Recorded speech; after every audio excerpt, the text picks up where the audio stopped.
Are you at your point where you think you've hit your bottom, or maybe that there's just no way you're ever going to feel like things can change?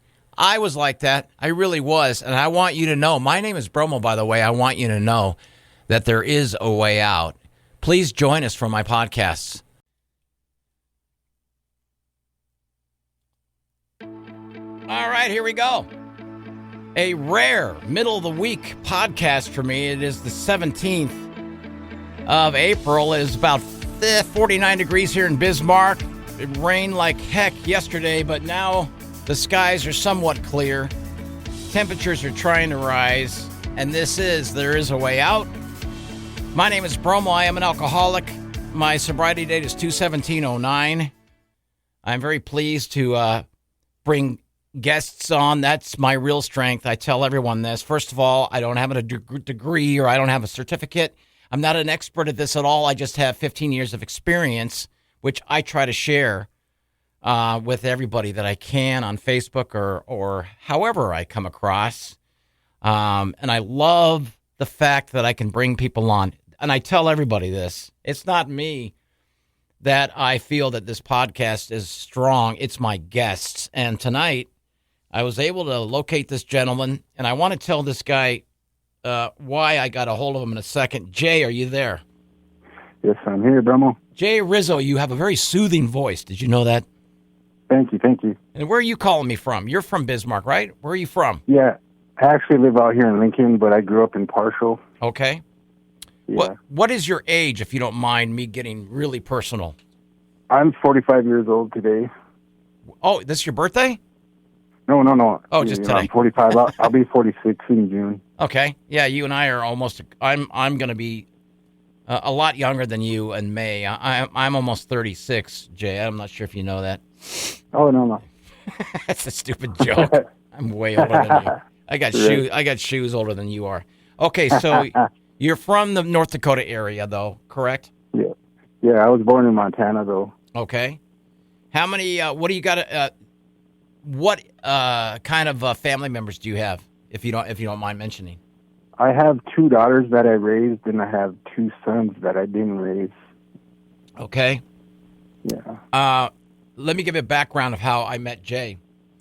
We have a mutual friend that I was able to contact, and she came on and did a wonderful podcast with me. I saw your name, and I think somehow I threw you out an invite, and you were gracious enough to accept it for my Facebook page. There Is a Way Out. Anybody, by the way, who hears this, who's not a member, please become one. There's no cost. You can be anonymous if you want. There's no, you're not going to be put out an email address or anything like that. Nobody will reach out to you unless you want them to. It's a wonderful page of hope, and people share their stories, and they just check up on one another. It's called There Is a Way Out. It's on Facebook. You can find. I found Jay there, and just the other day, I was loving the fact that you are on fire with your sobriety. You know that, don't you? Yes. You are. And you were telling everybody you're coming up. Tell everybody your sobriety date. My sobriety date is 11/18/2021. Okay. And if you want to, what was your drink of choice? What was your poison? Was it alcohol, drugs, both? Yeah, it was alcohol. It was basically vodka. Okay. The go-to. That was me too. Yeah. Any kind of vodka will do, as you know. Anything that got me drunk. When did you start drinking? I started drinking when I was 14.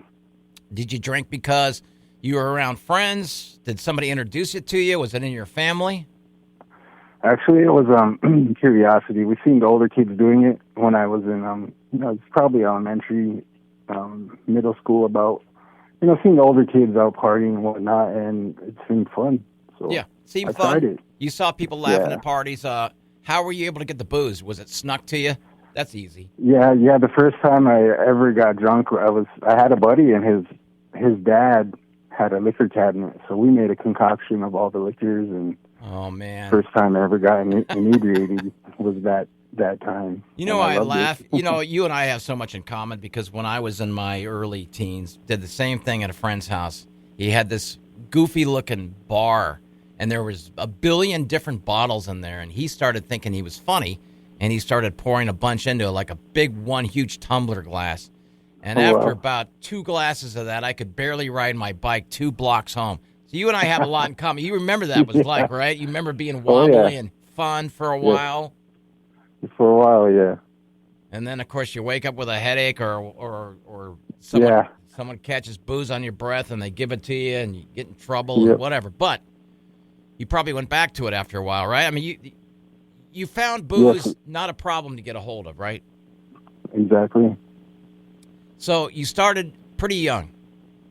Yes.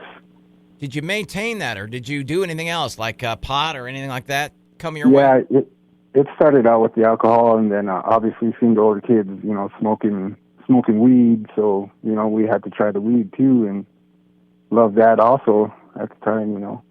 Did you find yourself like wanting to drink? Not wanting yet. Let's not get to that stage. But did you find yourself exploring more and more of that as you got older? Did you want to drink every day?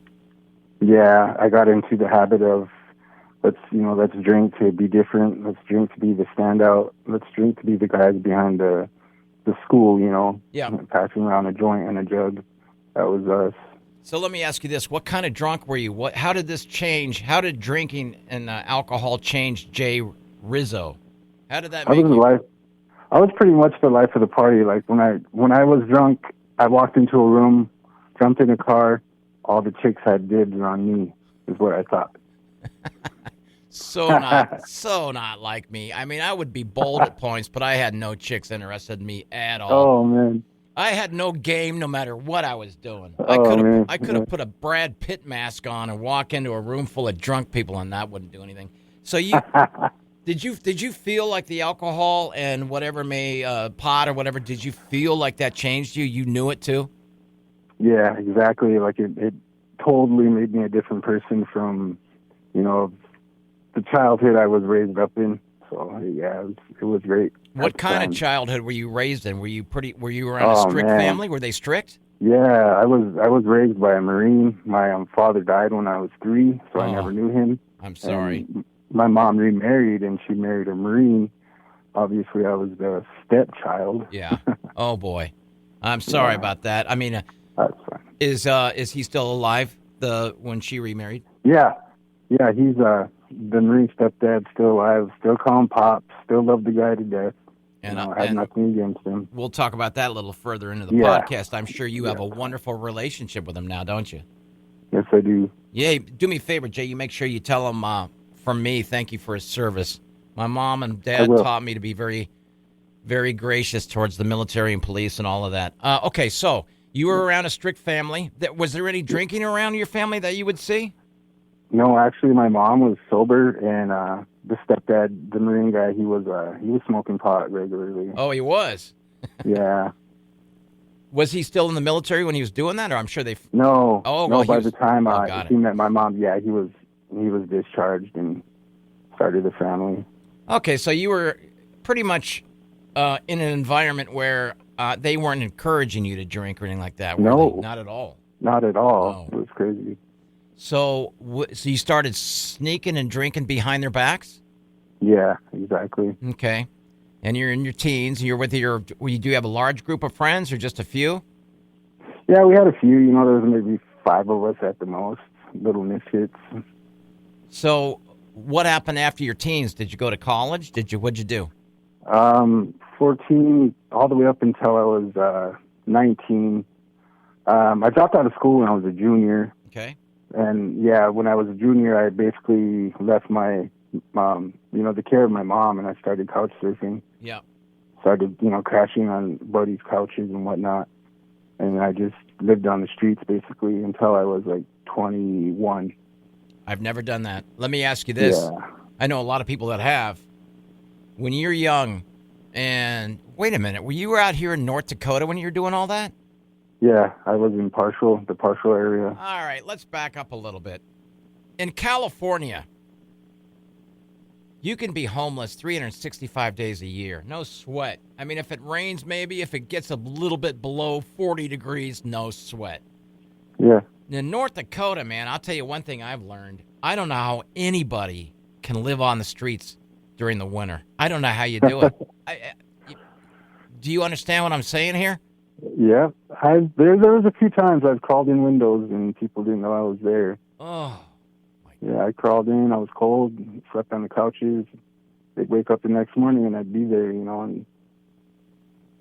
was forgiven because it was freezing out. Well, you better. I mean, I would forgive Yeah. somebody if I saw them shivering in the corner of my place. But I'm telling you, Oh yeah. my California friends that are listening to this have, and I'm not trying to wave a I am so cool flag, but they have no idea what it's like when it's minus 10 with a wind chill of like 160, minus below 160, right? Am I right or am I wrong? You're right. So you were homeless for a while, or you were just on the streets. You knew you probably could maybe check back in with your parents, or what? No, actually, she remarried. She divorced the Marine guy and remarried. And the guy she married was he was horrible. He was even worse. So I left the care of her, and I basically just started staying with friends because I didn't want to live in the house with him. Was he violent? Yeah, he was mentally abusive. Come to find out, he was sexually abusing my two little sisters. Oh. So that became we knew about that later on in life. Yeah. But yeah, he was really, really mentally abusive. Like, he would threaten to beat us up, and he would have us basically in check all the time, walking on eggshells. Yeah. So I couldn't take it. No. I was 16 and I left. For how long were you out in the streets? Sofa. I was 16 all the way up until I was 21. You said you were sofa hopping. You were, like, can I stay over there? Can I do that? Can I do that? I understand that. Until you're about 21. And then then what happened when you were in your 20s? When I turned 21, I moved in with my grandma and grandpa in Newtown. Okay. Yeah. And what was that like? Did they accept you pretty open arms? Yeah. Yep, open arms. I had nowhere to go. Streetwalker. I basically slept on their kitchen floor, under the kitchen table, on couch cushions. Yeah. Were you drinking still? Yes, I was. Did they know about it? I'm pretty sure they did, but I didn't think they did. Okay. Well, you know how that goes. You know how that goes, because you and I think that we can fool everybody. Right. And most of the time, they're a little bit more wise. They know when we've had a few, Oh, yeah. But they loved you, and they had you over at your grandparents', right? Yes. And how long did you do that for? I stayed with them for 2 years. Awesome. So you were able to still maintain the going out with your friends, but you had a place to come back to, and you still drank. Yeah. And you. I actually went to community college in Newtown. Oh yeah, what did you? What'd you major in? Associates of Applied Science, Construction Technology. Oh wow. Yeah, I started my my construction trade there. I stayed on the kitchen floor, slept in my car. Yeah. And there was a detached trailer that I actually stepped in with no power. I slept in that too. Wow, that's pretty cool, man. That's something I could never do. Right. I was just I don't know. I adapted and overcome, as my stepdad would say. Were you able to maintain a daily dose of drinking and knowing when to, when you can kind of put it together and fall asleep and get up and do it again later on that day? Or were you able to? Yeah. So you're able to keep that as a habit, right? Yeah.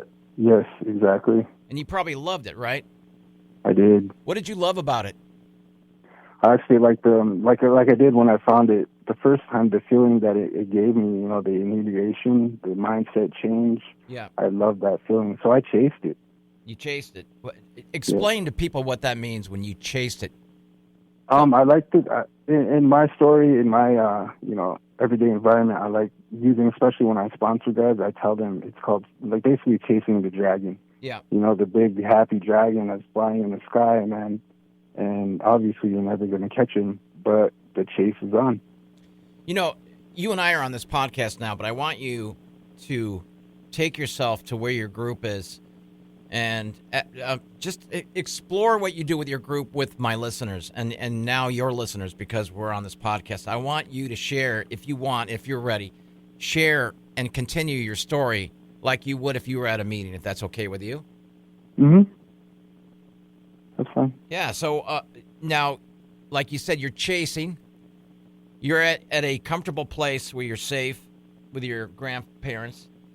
At one point, did the chasing and the drinking become not enjoyable. Do you remember that? Yeah, exactly. I was 23, actually. 2 years on my grandparents, I started getting in trouble in Newtown, which is a reservation, Yeah. the three affiliated tribes. Okay. I started getting pulled over. So I basically accumulated like 3 DUIs in one summer. Explain to people that are not familiar with tribes and that kind of culture and where you lived. They have their own police out there, right, on a reservation, right? And they have the same kind of rules that we would normally have anywhere else. But did they get to spot you and find out they became aware of you? You said you got 3 DUIs? Yep, I was singled out every time I drove my vehicle downtown Newtown. Yeah. I was getting pulled over. I was getting followed. I was marked, basically. Right. Yep. You remember the first time you had to go to jail? Exactly. Yep. I was 18. I just turned of age. Were you scared? It was scary. Were you scared? It was really scary. I was in the man's jail now. No more juvenile jails. What scared you? Just being in there with other men, old, stinky, hairy men covered with tattoos, and here I am, a little 18-year-old, timid. Did you see the sadness of some eyes? Did you see the wreckage of people that were in there? Did you see that lives were destroyed? Yep, I did. And the hard part about that is my mom's sister was the head jailer there. Oh boy! And just the way she looked at me, and I felt like a failure, because I was raised, obviously by the Marine. Sure. And then I was on the streets, and I learned how to adapt. And basically, just the look she gave me when she seen me in there. Yeah. It's like, oh man, I felt like a failure. Disappointment looks, anger looks, bewilderment looks. Why can't you stop looks? Were these looks from somebody that did not understand what the power of alcohol is? Yep, those were exactly the same looks she gave me. Yeah. Like the motherly looks, like just disappointed, sad. Yeah, it's the why can't you stop look. Exactly that look. Time to stop. Yep. Time to stop, Bromo. It's time. You've reached your bottom. And then, of course, I'm telling myself, no, I haven't. Yeah. And you and I both know when our bottom hit. And when you went to jail for the first time, did anybody pull you aside and strike up a conversation? And did you tell anybody why you went? When you got pulled over for DUI your first time when you went in, did anybody pull you aside and said, hey, maybe did they question your drinking? Did they think that maybe you had a problem? Actually, no, nobody actually did. Like, I was basically a renegade on my own, Grandma was the only one that loved me at the time, Yeah. But she wasn't going to say nothing. She's so timid and nice and kind. Like, she just let me be as long as I didn't bring the party home, And I didn't. Your grandparents never pulled you to the side and said, hey, Jay, we're worried about you? They were my grandfather actually did. Okay. But the crazy thing is I still remember this, and I justified my drinking as I got older. Yeah. I remember him saying, it's okay to drink, but not all the time. Interesting. Yeah. Mm-hmm. He's an old cowboy. Yeah. and did was he a retired drinker, do you think, or did he drink a little bit when No, he was still drinking. He was up in age, but he would still drink. So let me ask you this. Did it piss you off back then when you knew deep down that you had to have alcohol and you loved it? Did it piss you off when you saw other people say to you, Jay, that's cool you drink and everything, but you should kind of keep it, kind of modify your drinking? Did it piss you off that there were people around us that had no problem with it? It did for me. Yeah, it did. It did. Do you know what I mean? Because I couldn't understand it. I couldn't understand how that person over there could have a 6-pack of beer in the refrigerator and it's been in there for 3 days. For me, it wouldn't last 6 minutes. Right. That's exactly how it was. I was like, what's going on? Like, why? Why can you only take a couple shots of a bottle and just put it away, Yeah. Yep. So were mostly your friends that you spent time with, were they all drinkers and users of drugs? Were they people that you ran with and all that? Yeah, they were. They were pretty much right alongside with me. Okay. Yep. Now, at one point, did you yourself realize, hey, maybe I should look into this and maybe I drink too much? Was there a question mark in your head that popped in sometime? Yeah, it was when I turned 23. I was living in my car in Newtown. Yeah. And my mom's brother, he lived in Montana, and he came over to hunt because he was born here in North Dakota, so he was able to hunt here in North Dakota, like deer hunting. Yeah. He came one fall, and he took me to the side, and he was like, "Hey, man, you're getting in a lot of trouble here. Why don't you just come home with me?" That's when I was 23. Okay. Yeah. What happened then? Did you go home with him? Yeah, I took my CDs, filled up my backpack full of the clothes, and parked my car, gave the keys to my grandpa, and jumped in, and I headed back to Montana with him. So you get back to Montana now. Are you still thinking about drinking? I mean, you can't just quit. No, I was. Yeah, you and I both know you just can't quit like that. Oh no. Yeah, I was like, all right, new environment, new beers, new alcohol. Oh yeah, this is gonna be lit. How'd that turn out? Was it not good?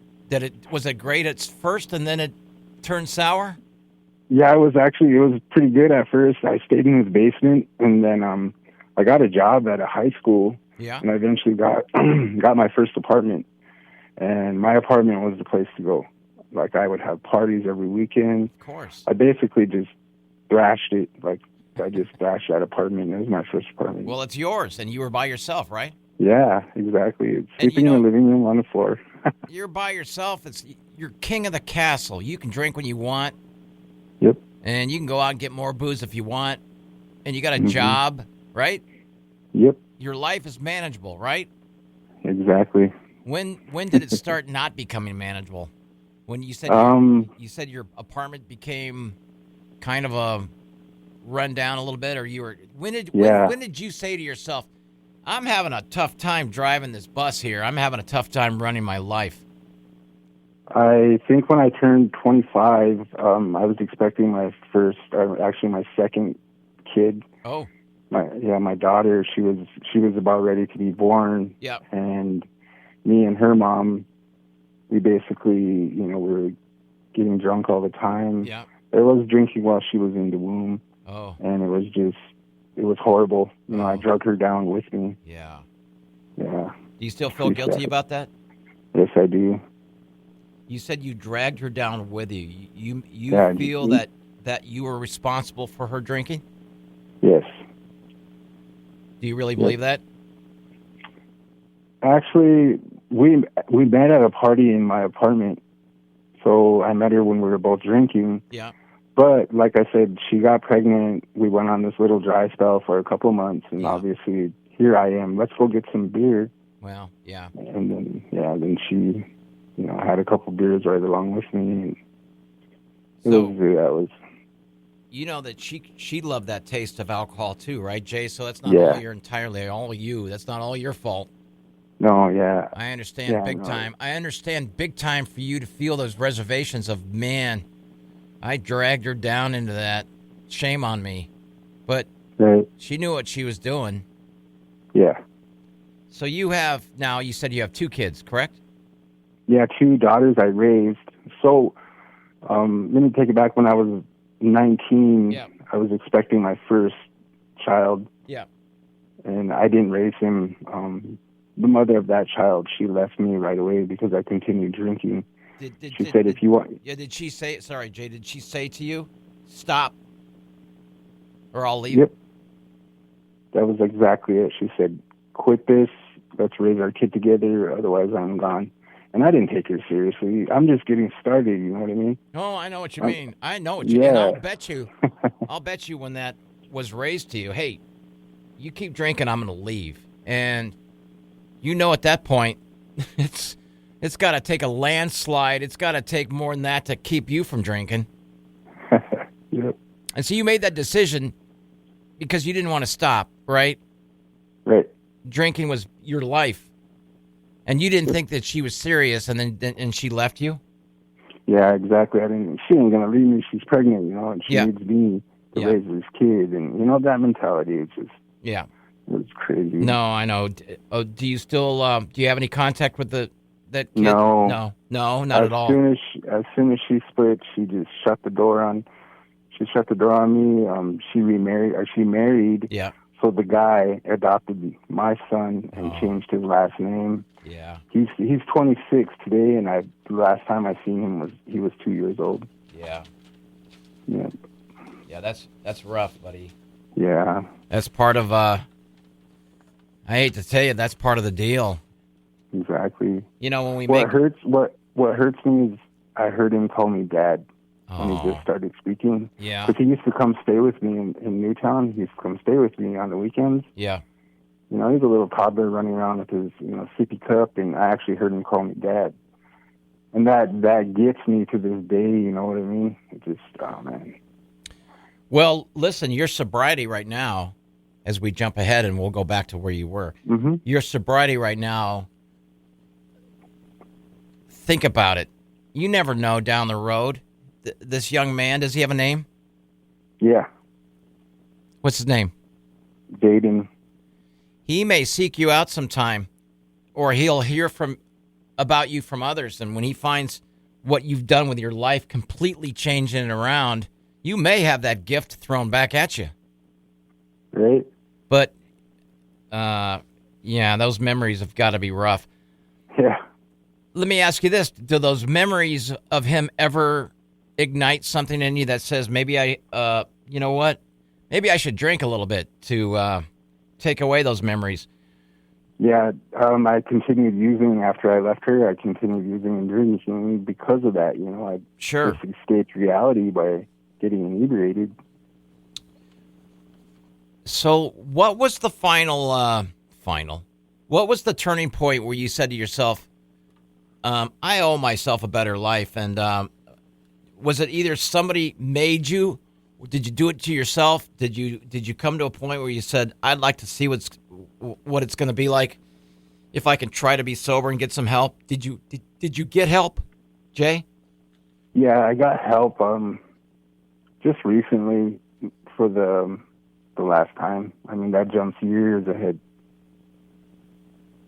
You got help from a group of people or from one person, or how did you do that? Did you seek somebody out? Back then? Yeah. Back then I got in trouble. Okay. So when I turned 25, my second daughter was on the way. Yeah. So my daughters are only like a year apart. Okay. My first daughter was 3 months old, and she got pregnant again. Right.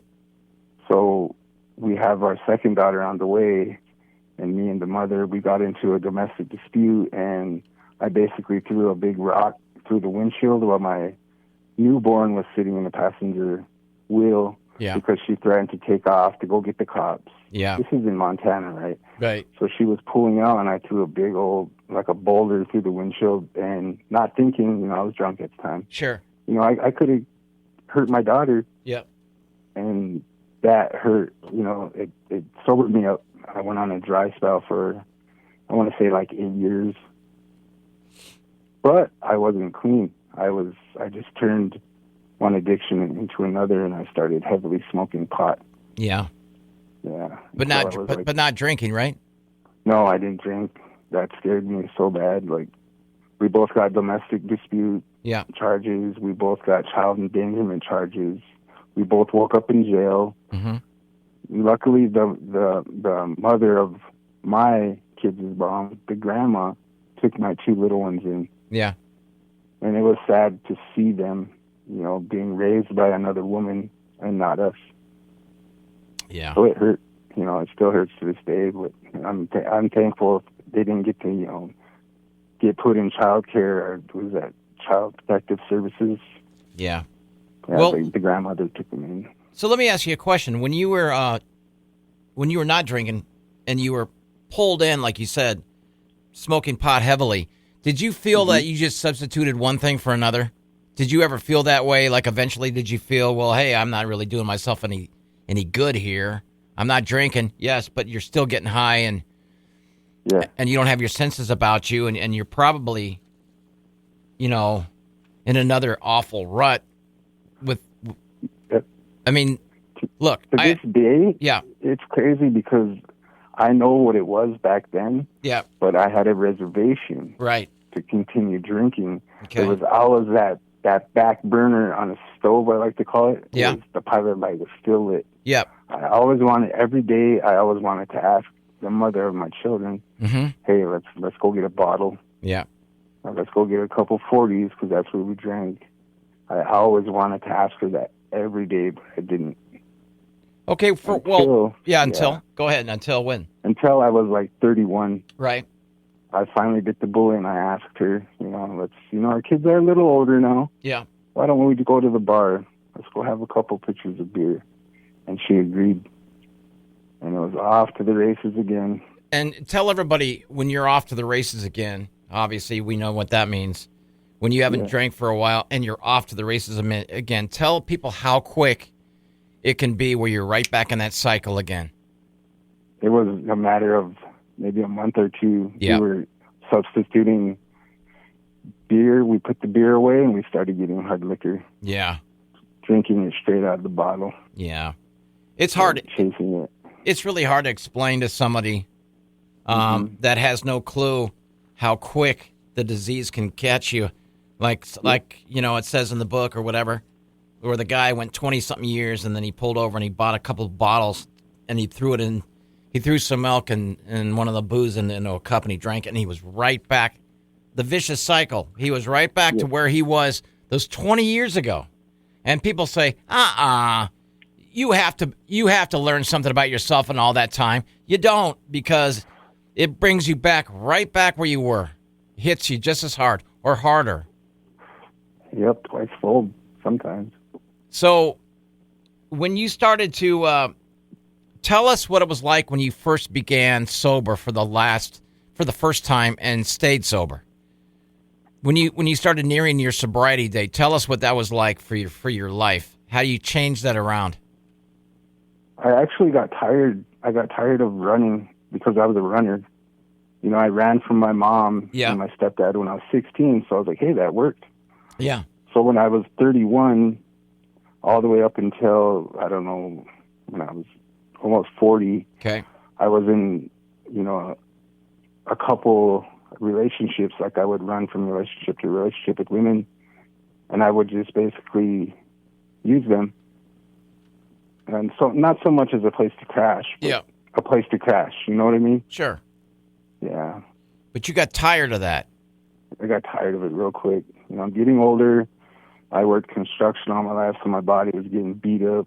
It's just drinking after work, drinking during work, drinking before work. Yeah. And it just got tiring. It was, like you said, the vicious cycle. Did all that glamour become not glamorous anymore? No, it didn't. It just fizzled out. Right. I look in the mirror one morning, and I'm like, oh, my God, you look like Frankenstein, buddy. So when you became sober, did you do it on your own? Did somebody tell you where to go? Did you go to a meeting? Tell us about that. This last go-around, I did it on my own. Okay. I went back to what I knew. I basically started living in a car again. Okay.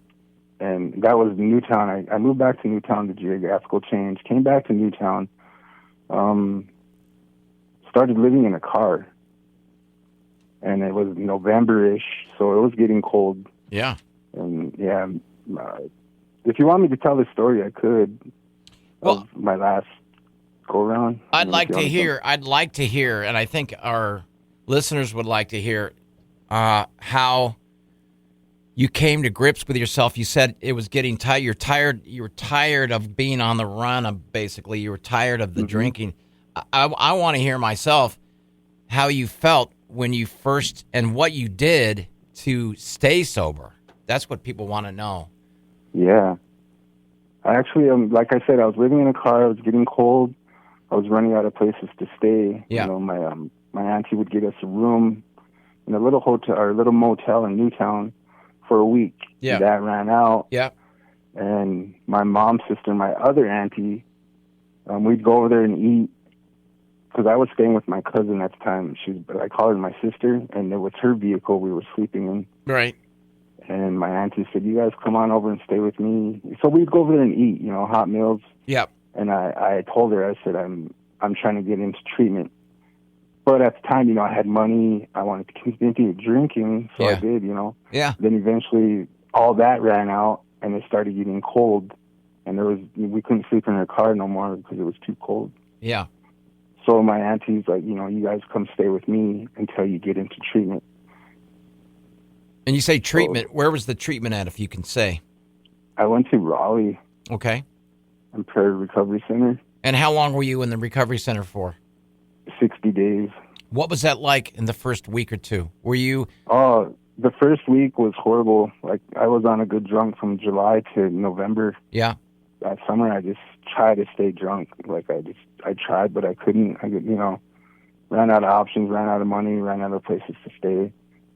So, yeah, I'm going to treatment. And in Newtown, we have resources there. Yeah. There's a little, rehabilitation community. Right. So I called them, and I basically got evaluation lined up, and they told me I had to go get a physical, jump through the hoops is like what I call it, to get into treatment. Sure.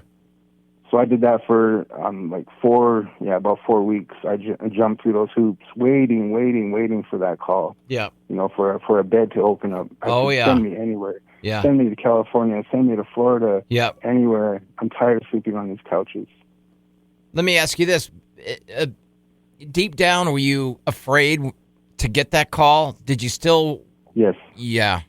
I was very afraid because the whole time I was living with my auntie, I was still drinking like a pint a day of vodka. Oh, yeah. You still had... $3 vodka. Sure. You know what I mean? Yeah, you still had the freedom to drink. Yep. And I drank... Yeah, I drank all the way up to the night before I went to treatment. I went into treatment still buzzed up. And you told everybody, hey, man, I can't wait, to start a new life. But you're still able to drink. Yeah. While you're waiting for that call, man. I must have waited 3 weeks for my call, and it seemed like forever. And I didn't want that call to come around. I was scared. Nope. I was scared. I didn't know how I was going to have a brand new life. I didn't think it was possible. No. I didn't want to lose my old life. I didn't want to lose the alcohol. Nope. I did not want to. I couldn't picture myself without one day drinking. Was that the same way you were? That was exactly it. It's like, man, I wanted this change for other people looking in. Yeah. At Jay RIZZO, this guy needs help. But in my soul looking out, it's like, I don't need help. I got this. At the same time, I'm, taking a shot in between those thoughts. So you get that call. Tell us what that was like when you get the call. You went in there buzzed. The call, like you said. Yep. Yeah, the call, like you said, I was scared. Yeah. Like, oh, my God, here's the call. Yeah. They said, hey, we got a bed for you. Yeah. We want you to show up in 2 days. Yeah. Down at the jail, there's going to be a transport van. We want you there at 10 a.m. Yeah. Like, okay. I was I was buzzed up. Yeah. Yeah, I'll do this. So the next day rolls around, I'm coming down, starting to feel horrible, starting to feel normal, hanging over hard. Yeah. And I got $8 in my pocket. And what do, I go to the liquor store. Okay, one last hoorah. Well, why so not? I go buy a bottle, you know what I mean? Yeah, I do. Yeah. Do you ever think about, now that you said you're almost 3 years sober, right? Or you are 3 years sober? Okay. Yeah, in November I'll be 3 years. Do you ever think about, I know it's tough back then, obviously, but as you progress and you go year after year after year, day after day after day, you're going to think about how that was an amazing time of your life, of that being scared, of that unknown, of I can't do this, but I want to do this. But do I really want to do this? Do I really want to give up the drinking? No, hell no, I don't want to. The unknown. I mean, it's amazing to me when I think about those days that went on in my life. In a weird way, I kind of wish I could go back and experience what that was like. Not the drinking, but the living in a recovery. So when you got the call and you went there, you obviously stayed in was it a home or what kind of facility was it? Raleigh, North Dakota it's an old elementary / middle school that they converted. It's actually a boys and girls ranch type environment. They converted it into a treatment center. Wow. So it's I want to say 40 plus miles out of Newtown. Bismarck here. Yeah. It's basically in the middle of nowhere. That's really neat. Yeah, it's almost like an Alcatraz of treatment centers, you know. I mean, you could take out walking and good luck finding a ride. Was there men and women? Yes, it was co-ed, yeah. When you got there and you started getting situated, did they have daily things for you to do? Did they go over some of the steps with you? Did they have counselors talk to you? What did they basically? Yeah, we had a schedule, like a regimen every day. Like, sure. We'd have groups in the morning, groups in the afternoon, and then like after 4:35ish, after the staff goes home, it's basically free time. But we'd also have like AA meetings every week. Yeah. We'd have activities. Treatment stuff. What did you think of your first AA meeting? I actually didn't like it. I was scared. You know why I laugh? Because it's so true. Were you like, oh, shut up, I'm listening to these people whining, and be quiet, I can't relate. Exactly. Yeah. It's like I'm too cool. I was the cool guy in the back. Yeah. You know what I mean? I was the cool guy in the back with my hat low, just observing back to the wall. Well, you don't want to be, you know what? A big party, it doesn't want to give up the drink, you know? Yeah. How long were you in this facility for? 60 days. Do you remember a time in the 60 days when someone came up to speak that really clicked in your head and really you related to? Remember the first time that an AA meeting became a turnaround and became... Yes. You do. Tell us about that. It was the second week in there, so we had AA meetings Thursday nights at 7 p.m., and there was 3 ladies from Bismarck here that had, multiple years of sobriety in them, and they would come out there because they graduated from that treatment facility. Yeah. So they came out to speak, and as we sat in a big circle of like 50 of us in an AA meeting. Yeah. And as we were going around, it went to those 3 ladies, and just the energy they had, the feelings of just happiness, joyous, free. It was so overwhelming. Like, I want that. I want to be that person. I want to be happy. And it changed me. Yeah. My second week in treatment. It's okay. You know what? There's something to this. You said the perfect couple of words there that I can relate to in a heartbeat. You noticed how free they were, right? You noticed how genuinely happy they were, right? Yep. And they had been there themselves in their own recovery, right? They had started there, right? Yes. Have you been back to this place? I've been back twice. Isn't it glorious? Isn't it? Yeah, it is. And you know why it's glorious, right? Because you remember the scary times. You remember the times when you're thinking, I don't want to go. I don't want to be part of this. This guy's yapping on about it. Blah, I'm so happy, blah, blah, blah. I don't want to be. And now when you go back there, you remember those things, and you have something to pass on to people that are in the... You do. You know that, right? Exactly. It was awesome going back. Why don't you tell everybody what you got going on? You said you have a YouTube thing? Yeah, I actually have a YouTube channel. It's called Recovery Warrior. Capital R / Warrior, all lowercase. Okay. So that I started a couple months ago. All right. I basically ask recovering addicts and alcoholics to come on, tell their story. Don't tell war stories. Basically, just come on and tell their story. I let them talk. I kind of do like when you do podcasts, break-in every once in a while. I ask them a question. Yep. But I let them talk for at least 40 minutes. Oh, that's great. Tell your story. Tell us the meat and potatoes of addiction. Yeah. And tell us why you are a warrior in this recovery. How long have you been doing this? Recovery Warrior. It's going on 3 months now. Do me a favor. When we're done here, will you Facebook message me the exact link or address that I need so I can put it, excuse me, when I'm done with this podcast and I send it back to you, I can put it on my, there is a way out so people can have a chance to check it out themselves. How much do you love doing that? Oh, I love it. Man, I have speakers every week. We shoot the little we film it here at the Sober Living House. Yeah. And I edit it out and I put the meat and potatoes of what I think people would want to hear. Yeah. Being selfish, obviously. And yeah. I put it out. I'm getting subscribers, 4 or 5 every week. My subscription membership is growing. People are telling me I'm doing a good thing. they're like, "Oh, you're doing a really good thing. You're doing," but I don't see it. I'm just being a guy in recovery. Why don't you see it? Why don't you see it? Do you think it's weird? Do you think I do a good thing? Exactly. Yeah, you do. Like I heard you.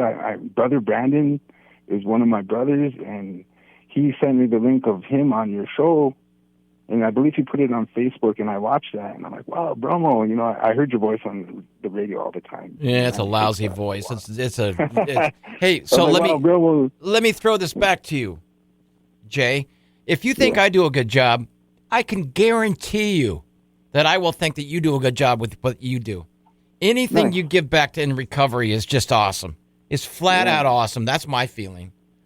Cool. You coming on here on a God, it feels like a Thursday, doesn't it? You coming on here middle of the week with me at night in the afternoon and giving me almost 45 minutes so far. It's been that to me is huge, and that's what you give the platform to other people when they come on with you. Exactly. Yeah. Thank you. Yeah. It's I don't know, man. Like I said, I don't see it. I do. I'm just being a dude in recovery, Well, and I'll tell you, Brother Brandon was fabulous. I'm drinking out of a cup he gave me. You know that sober talk? That big, oh my God, is that great? Yeah, I was actually on his show last year. Oh, I got to check that out. Okay, so as you stay sober and as you do these things, what's called giving back, what a model you become now for your daughters. You know that, right? You know that, right? Yes. Are you still in contact with them? Yeah, I talk to them at least once a week. They're grown now. They started their own little families. And okay. I'm letting them be. Can they listen to this podcast maybe? Yeah.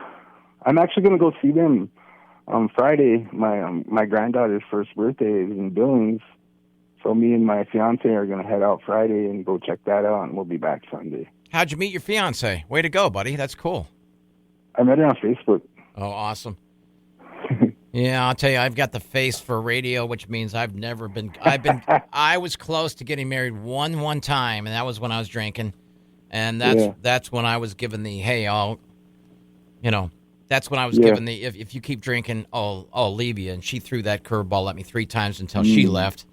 But you have to be super proud of the people that you're with now, the people that you're touching.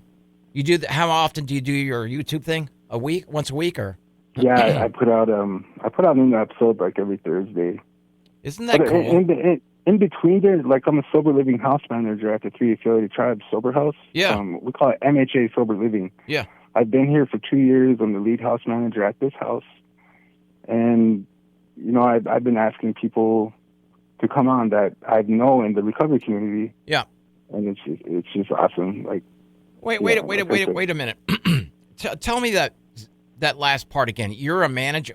You're where now? Tell me that again. I'm in the it's called the MHA Sober Living or Sober Lodge. It's basically a sober living house for tribal members from the 3 affiliated tribes. Yeah.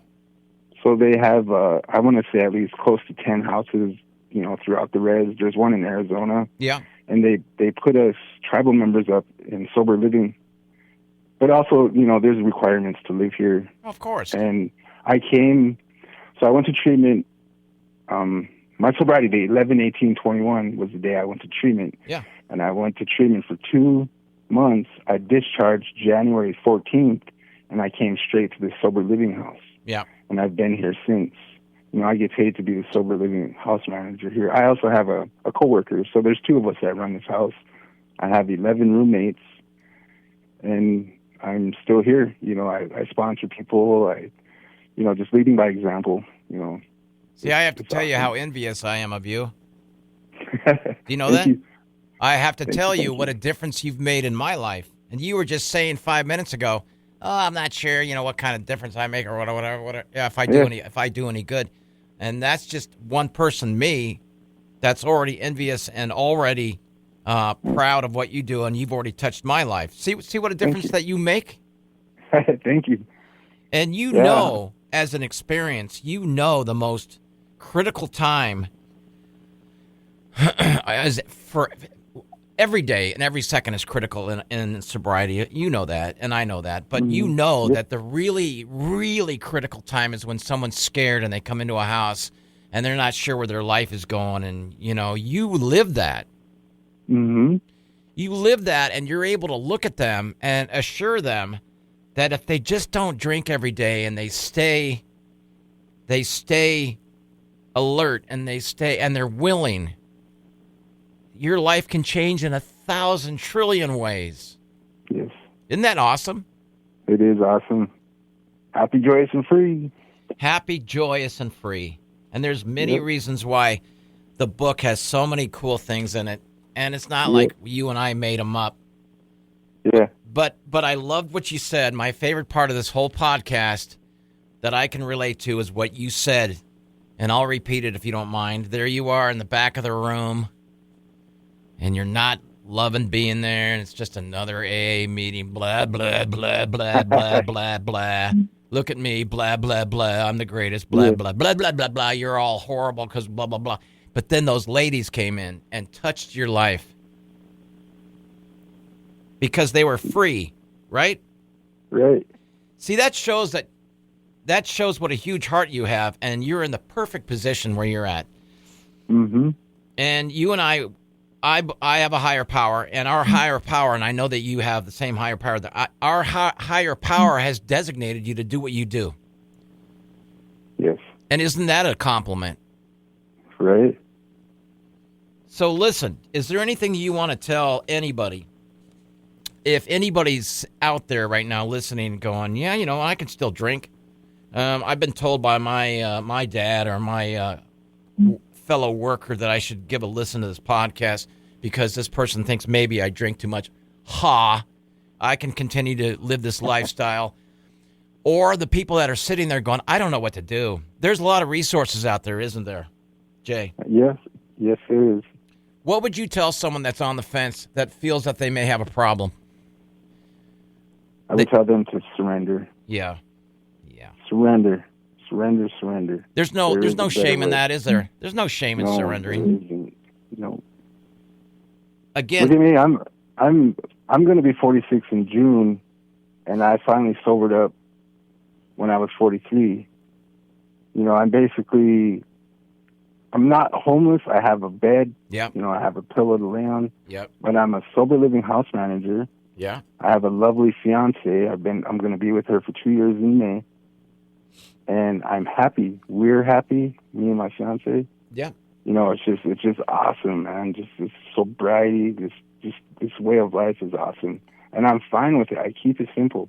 And you got a future trip. You got a wonderful YouTube device that you're able to spread the message and have other people come on and share without being interrupted. I love that.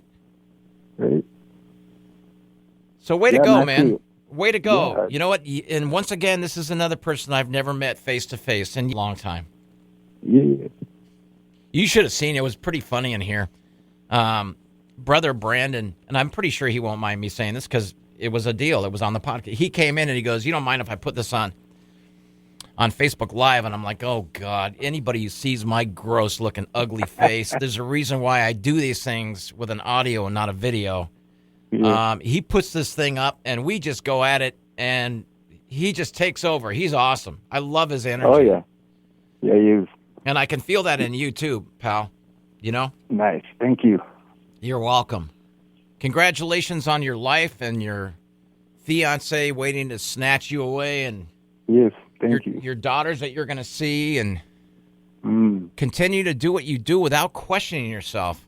Without question, you are a huge difference in a lot of people's lives. Thank you. So hang on with me real quick, okay, pal? Okay. All right, hang on with me. All right, again, this is why I love this podcast so much. That was Jay RIZZO, another guy that has turned his life around and now is making others aware that there is a way out. For all of you out there, for anybody who may have a friend or a family member or someone that's suffering, see if there's a chance they can listen to this. Because I'm telling you, there is a way out.